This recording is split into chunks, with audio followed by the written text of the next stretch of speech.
Məşhur restoranlardan birinə üst tutanlar da planşetlərindən olmaq istəməzdilər, amma həyatda da bir balaca unutqanlıq və planşet əldən gedib.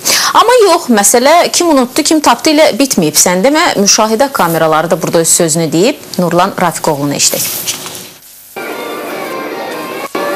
Paytaxtın Səbail rayonunda yerləşən məşhur restoranlardan birində Anna Viktorovnaya məxsus planşet oğurlanıb. Hadisə zamanı xanımın yanında onun qohumu olub. Baş verənlər isə yaşayış obyektinin müşahidə kameralarına anba-an lentə alınıb. Gördüyünüz kimi onlar əvvəlcə restorana daxil olub. Yemək yedikdən sonra dondurma sifariş ediblər. Elə aldıqları dondurma ilə bərabər restorandan kənara çıxıblar. Bu zaman onların masasının üzərində qalan planşeti görmək elə də çətin deyil. Yəni xanımın tableti rəsmən unudulub. Zərər çəkənin yaxınının dediyinə görə onlar 2-3 dəqiqə sonra həmin oturduqları masaya yaxınlaşıb. Sadəcə planşeti tapa bilməyiblər. İndi onların tək istəyi planşeti götürən şəxslərdən onu geri qaytarmaqdır.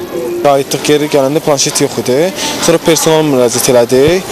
Ondan sonra polisə ayın 1 iyunda baş verib hadisə. 20 yaxındır ki, polisə müraciət eləmişik, istintaqa aparılır. Planşetin dəyəri nə qədər olur? 300 manat.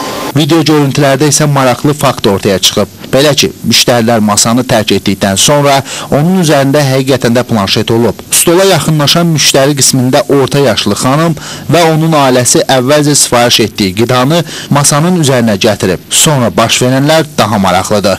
Orta yaşlı xanım planşeti götürərək onu heç kimə hiss elətdirmədən çantasına qoyub. İzi azdırmaq niyyəti ilə onlar hətta başqa masaya doğru istiqamət alıb. Ancaq orada da onlar çox dayanmayıb və qəfildən restorandan çıxmaq qərarına gəliblər. Hadisə ilə bağlı artıq Səbail rayon polis idarəsinin 9-cu polis bölməsinə müraciət olunub. Bölmədən bildirildi ki, planşeti götürən xanımdan cihazı polis orqanına təqdim etməyə xahiş olunur.